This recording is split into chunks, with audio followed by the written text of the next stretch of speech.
안녕하십니까. 세부 쉬운 7번째 시간입니다. 이번 시간에는 코아디니트와 클럭와이즈에 대해서 살펴보도록 하겠습니다. 이건 전 시간에 말씀드렸던 건데, 전 시간에 했던 게 이제 그 컨투어를 따라가면서 서로의 이제 픽셀당 공률을 비교했었죠. 그래가지고 이제 그 픽셀당 공률을 그렇게 비교하는 데 있어서 약간의 에러가 나는 거를 좀 보여드렸는데, 그렇게 하는 게 아니고 이제 그 형태의 시그니처 부분을 찾아내야 된다고 말씀을 드렸어요. 그래서 이 형태의 시그니처 부분을 찾아내는 데 있어서 그 라인과 곡선을 분리를 하고, 그리고 이제 그 분리된 곡선에서 이제 다시 이제 로우 패스 필터링, 즉 이제 그 평균을 취하는, 에버리지를 취하는 과정을 통해서 이렇게 그 시그니피컨트한 부분들만 이제 뽑아낸다, 이렇게 말씀을 드렸습니다. 그래서 요번에 이제 요번 강의에 가장 중요한 부분이 뭐냐면, 그럼 시그니처한 부분을 어떻게 찾아낼 거냐, 바로 이 부분인데, 이거의 정답은 바로 이겁니다. 그러니까 양쪽 곡률보다 자신의 곡률이 큰 거. 그러니까 이제 여기서 보시면은 이게 이제 2단계 곡률을 구해서 이제 아크들을 이제 골드 컬러로 이제 이렇게 칠해 놓은 건데, 이제 골드라는 거는 전에도 말씀드렸지만 곡률이 정확하게 여기 컬러로 표시되는 것들하고 다르게 곡률이 큰 것도 있고 작은 것도 있고 그래요. 이게 왜냐하면 아크를 통합을 했기 때문에. 그래서 이거를 원래의 컬러로 이제 되돌려서 이제 픽셀당 곡률에 따라서 무지개 색깔로 한번 본 거가 바로 이겁니다. 그래서 이렇게 보면은 이제 자신의 곡률이 양쪽보다 이제 크기 위해서는 3개를 비교를 해야지 되겠죠. 그래서 여기서 보면은 여기가 이제 가운데가 이제 녹색이고, 그리고 여기가 이제 양쪽이 이제 회색으로 이제 직선으로 판명된 부분이기 때문에 여기가 분명히 이제 높은 거죠. 참고적으로 말씀드린 거는 뭐냐면은, 여기서 컬러로 표시한 건 단순한 그냥 이렇게 그 시각적으로 어떤 게 좀 크다라는 거를 보기 위해서 그냥 제가 임의로 선정을 한 겁니다. 그래서 같은 컬러라고 하더라도 곡률은 다 각각 다른 것이죠. 하여튼 그렇게 뭐고, 여기도 온폭 들어갔지만 여기가 가장 곡률이 높죠. 원래 이게 바깥쪽으로 이제 이렇게 둥그스름하게 나온 거, 그러니까 컨벡스가 이제 플러스고, 이건 컨케이브인데, 컨케이브는 이제 마이너스가 되는데, 여기서 따지는 거는 플러스 마이너스 부호하고 상관없이 그 절대적 값의 곡률, 그거를 따지는 거죠. 그러니까 여기서 보면은 양쪽이 0이고 여기는 이제 절대적 곡률이 이제 큰 거죠. 부호는 마이너스라고 할지라도. 그리고 여기가 이제 마찬가지예요. 여기도 이제 그렇게 되어 있고, 여기도 이제 온폭 들어갔기 때문에 여기도 이제 자기가 이제 최대값이 되고요. 그래서 이쪽 부분을 살펴보면은 이게 여기서 보시면은 이렇게 그 안쪽에 있는 그 컨투어는 몇 개의 구간으로 이제 나누어지게 됩니다. 그래서 여기 그 노란색으로 표시된 곡률이 가장 크지요. 여기는 파란색이고 여기는 녹색이고. 그래서 이런 식으로 가장 자기가 양쪽에 있는 것보다 곡률이 가장 높은 부분, 여기는 이제 2개로 나누어졌죠. 여기는 이제 그 부분을 이제 시그니처한 부분이다라고 이제 얘기를 하는데, 그 시그니처한 부분이라는 것 자체가 보면은 이제 더 튀어나오거나, 자신이 더 튀어나오거나 아니면은 더 들어갔거나, 이거를 뜻하는 거죠. 그래서 이제 가장 먼저 눈에 띄는 부분이다. 그래서 이제 시그니처한 부분이다, 이렇게 얘기를 하는 거죠. 그런데 이게 이제 이런 식으로 자질구레한 어떤 그러한 시그니처, 그러니까 좀 가까이 가서 보면 뭐 그런 거죠. 그런 거면은 이제 좀 이렇게 좀 자질구레하게 튀어나오고 또 들어가고 이런 게 있을 수가 있기 때문에, 이렇게 곡선으로 판명된 부분에 있어서는 다시 이거를 이제 에버리징을 시켜요. 왜냐하면 이게 멀리서 본 효과가 있는 거기 때문에 에버리징을 시키면은 이렇게 자질구레한 거는 죽습니다. 여기서 보시면은 이게 자질구레한 게 죽었죠.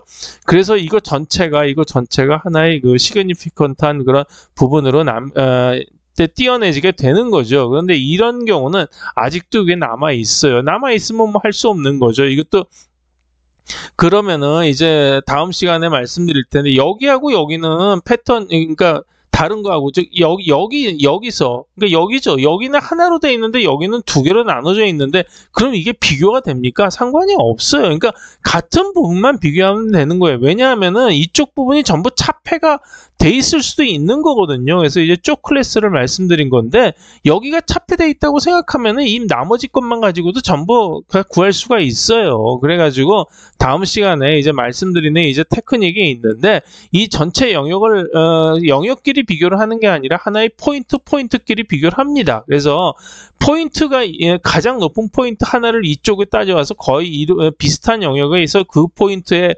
해당되는 곡률을 찾는 거죠. 그런 식으로 찾기 때문에 이거에 대한 자세한 그 곡률 선정 방법이나 그 다음에 이제 그 패턴을 만드는 방법은 다음 시간에 이제 한꺼번에 몰아서 말씀을 드리도록 하겠습니다.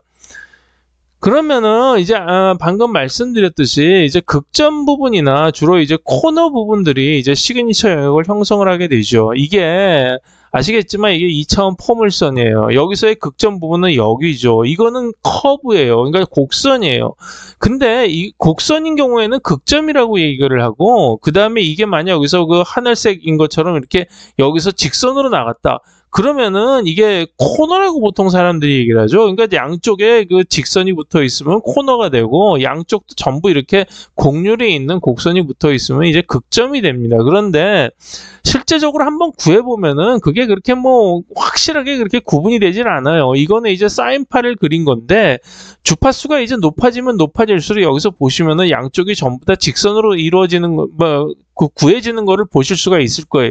여기는 그래도 완만하게 뉘어지니까 이게 그 곡선으로 되는데 이렇게 되는 거고 여기서 곡선을 판단을 해도 마찬가지예요. 완만한 경우에는 곡선이 되지만 그렇지 않고 이제 굉장히 가파른 경우, 즉 주파수가 높은 경우에는 거의 다 직선으로 이런 식으로 나오는 를 보실 수가 있기 때문에 이게 뭐 극점이다라는 거하고 코너라는 거다라는 거가 그렇게 특별하게 구분할 필요도 없고 그렇게 특별하게 구분이 되지도 잘 않아요. 그래서 직선과 곡선의 판단 여부에 따라서 그냥 코너가 되기도 하고 극점이 되기도 하는데 결국 코너가 됐건 극점이 됐건 전부 모스트 시그니피컨트한 시그니처 부분이다 라고 알고 계시면 될 것 같습니다.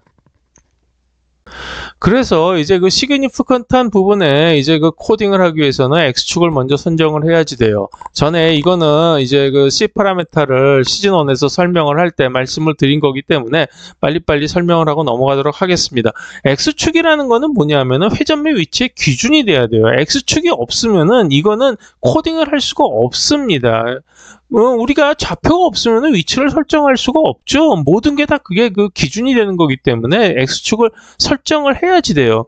그래서 X축을 세브에서는 어떻게 설정을 하냐면 알파벳 사이가 가장 긴 쪽을 택하고 중점이 시작점이다. 즉 이런 식으로 이제 그 X축을 설정을 합니다. 그래서 커베처가 곡률이 가장 큰 쪽에서 이제 가장 긴 쪽인데 알파벳 사이가 가장 긴 쪽을 X축으로 하는데 그 중간점은 이제 원점으로 잡고 그리고 이제 그 X축의 플러스 방향은 이제 커베처, 즉 곡률이 가장 높은 쪽으로 그쪽으로 이제 잡는 거죠. 그런데 이런 경우에 이제 두 가지가 나올 수가 있어요. 이게 그러니까 여기서 예를 들어서 보면 이거하고 길이가 같고 이거하고 길이가 같다라고 가정을 하고 여기서 이제 이런 식으로 구성을 하면은 이쪽으로 될 수 있고 이쪽으로 될 수 있는데 이런 경우에는 어쩔 수가 없이 그냥 임의로 설정할 수밖에 없습니다. 그래서 알파벳 쌍을 조사할 때마다 이제 대칭이 되는 경우가 있어요. 그래서 점대칭이나 선대칭이 발견되면은 그 대칭 축을 우선적으로 X축으로 선정을 해야 됩니다. 그래서 이런 경우는 이제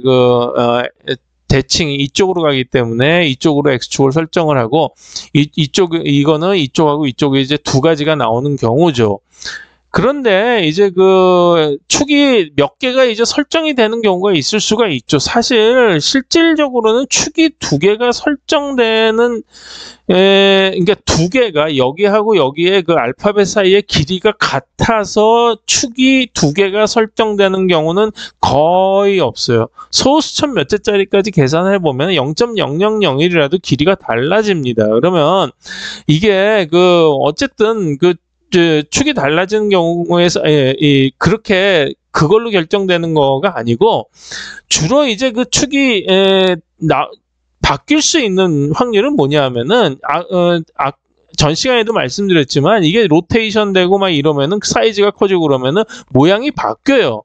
모양이 바뀌면서 이거의 그 칼라 구간들, 즉 알파벳 구간들이 이제 바뀌기 때문에 결국은 축이 따로 설정이 되는 거예요. 그래서 보통 하나의 모양에 따라서 몇 개의 축을 가질 수가 있는데 이거는 뭐 자연적인 거고 두뇌도 이런 식으로 이제 구성이 됩니다. 그래서 축이 이렇게 다르게 설정이 됐다 하더라도 나중에 이거를 한꺼번에 묶어서 이거는 같은 거다. 왜냐하면 이제 플러스 마이너스 알파를 이제 묶으면서 이제 계속 이제 벡터 퀀타이제이션을 해나가거든요. 그 와중에서 경우의 가지수를 계속 줄여나가게 돼요. 그래서 이제 그거를 슈퍼 클래스로 묶게 되는데 그렇게 묶어서 하나의 슈퍼 클래스를 만들어서 이것도 그렇고 이것 또는 이런 식으로 이면은 전부 이거다 이런 식으로 설정이 되기 때문에 뭐 축이 달라진다 하더라도 별 문제는 없습니다.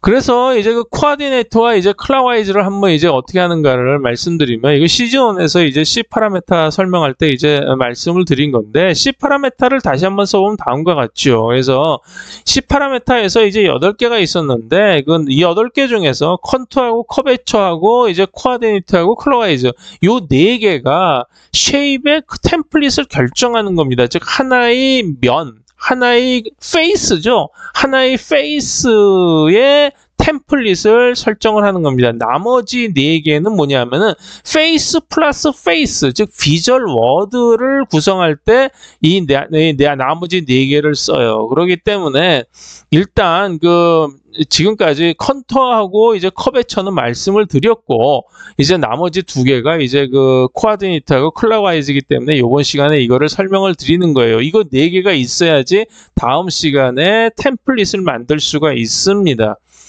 그래서 이제 코어디네이트라는 거는 뭐냐면은 X축의 중간점이 원점이고 아까 말씀드렸죠. 원점이고 이걸 X축으로 잡고 이거를 여기서 이제 Y축은 X축에서 직각되는 방향으로 왼쪽에서 오른쪽으로 잡아요. 그래서 이게 이런 식으로 이제 Y축이 플러스가 되는 거죠. 그래서 이 Y축을 X축하고 Y축을 플러스 마이너스 기준으로 살펴보면은 여기 이제 오렌지로 되어 있는 거는 한 100,0죠. 당연하죠. 여기 끝에 점에 가서 걸려 있으니까.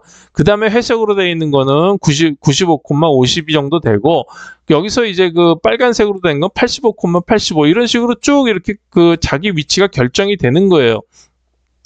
그리고 클락와이즈라는 건 뭐냐면은 그 지점으로 요 중점이 이동을 해 갔는데 여기서 X축을 기준으로 얼만큼 돌아갔느냐. 요게 이렇게 여기서 까맣게 표시된 부분이 요걸 왜 표시해 놨냐면은 여기 녹색으로 표시된 요 홀을 직각으로 뚫고 가는 선이에요. 그러니까 이렇게 직각으로 뚫고 가는 선인데 이거에 비해서 얼마만큼 돌아가는 양이 있는 거죠.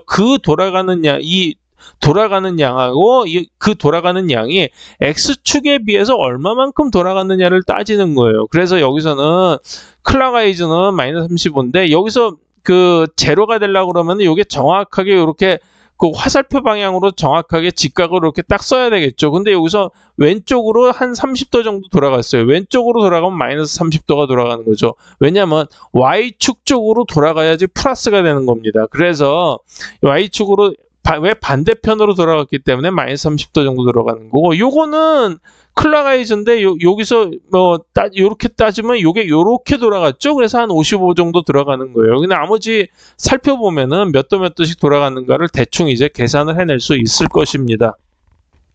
그래서 이제 코어디네이터하고 클락와이즈를 구하고 나면은 이제 다음 강의에서 이제 템플릿을 생성할 수 있어요. 그래서 아까 말씀드린 이 예를 가지고 이제 코딩을 한번 해보면은 이게 이제 이러한 방식으로 해가지고 다음 시간에 이제 템플릿을 구성을 하게 됩니다. 그래서 most significant 코딩을 해보면 여기 most significant는 4개가 있죠. 하나는 여기 오렌지하고 여기 양쪽보다 이게 공률이 자기가 높죠. 그 다음에 여기 빨간 것도 여기 양쪽보다 높죠. 요 파란 것도 양쪽의 직선보다 곡률이 높아요. 그리고 여기 오렌지도 양쪽보다 높아요. 근데 여기서 그린색은 여기서 보면 요게 또 오렌지가 더 높지요. 여기는 낮지만. 그렇기 때문에 이거는 most significant 쪽에 해당되지 않아요. 그리고 이거는 아까 포물선처럼 이거를 극점으로 해서 요게 살짝 돌아가는 하나의 곡선처럼 취급이 되는 거예요. 그래서 most significant 코딩을 하면은 그 다음에 이게 이렇게 처음에 이제 오렌지 코딩을 하고 여기서 오렌지 코딩을 했죠. 아까 말씀드렸듯이 컨투어 커베처하고 클럭와이저 코아디니트하고 그 다음에 클럭와이저 이 네 개를 가지고 하면은 이게 유니크하게 결정이 되는 거죠. 그 다음에 빨간 거 레드 코딩하고 그 다음에 이제 파란 거 블루 코딩하고 이제 다시 오렌지 코딩하고 해서 이것 자체가 이제 그 첫 번째 이제 가장 그 특출하게 튀어나온 부분을 이제 이 디스크라이브하는 이 템플릿이 되는 거고, 그 다음에 이제 second significant 코딩이 되겠죠. 그 second significant 코딩은 옆에 이제 붙어 있는 그 그린색으로 된 거, 이거가 이제 두 번째로 코딩이 돼서 이런 식으로 하이어라키컬하게 템플릿이 이제 그 구성이 되게 됩니다. 그래서 이거는 각 구간별 호의 이제 원점과 반지름을 구해본 건데, 이 반지름과 여기가 이제 이 호의 이 아크의 이제 그 반지름이 이만큼이고 이제 원점이 이제 여기라는 거죠. 여기서도 다 마찬가지예요. 그래서 이것을 기준으로 해가지고 이제 코아디니트 클럭와이즈가 결정이 되는데, 여기서 그냥 단지 이것만 그냥 표시를 그러니까 나타내주고 여기서 뭐 세세한 그런 어떤 숫자들을 구하지 않은 이유는 이게 아까 말씀드렸듯이 X축을 어떻게 설정을 하느냐, 또 어떤 식으로 구성을 그 좌표를 어떤 식으로 도입을 할 거냐, 이거에 따라서 이제 굉장히 달라지기 때문에 맨 처음 가장 먼저 해야 될 것이 이제 RF를 정해야지 돼요. 그래서 RF를 정하지 않으면 템플릿을 구할 수가 없습니다. 그래서 이제 다음 시간에는 강의는 RF와 템플릿이라는 주제를 가지고 제목을 가지고 이제 드디어 이제 그 템플릿을 이제 만들어 보도록 하겠습니다. 지금까지 경청해 주셔서 감사합니다.